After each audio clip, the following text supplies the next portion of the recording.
ہوائی جہاز کو دیکھنے کے بعد کیا آپ نے کبھی سوچا کہ اس کا آوشکار کرنے والا کون ہے؟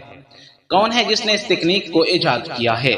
آپ کے ذہن میں یہ بات ضرور آ رہی ہوگی کہ اس کا ایجاد کرنے والا کوئی نہ کوئی ہوگا۔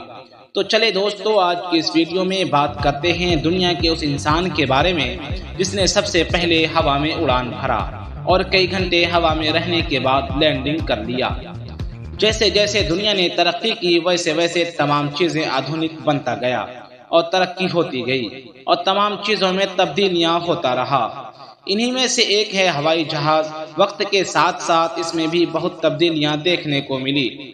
اندلس کے شہر ازن میں 810 عیسوی کو پیدا ہونے والا عباس ابن فرناس دنیا کا سب سے پہلے ہوائی جہاز بنا کر اڑان بھرنے والا انسان تھا۔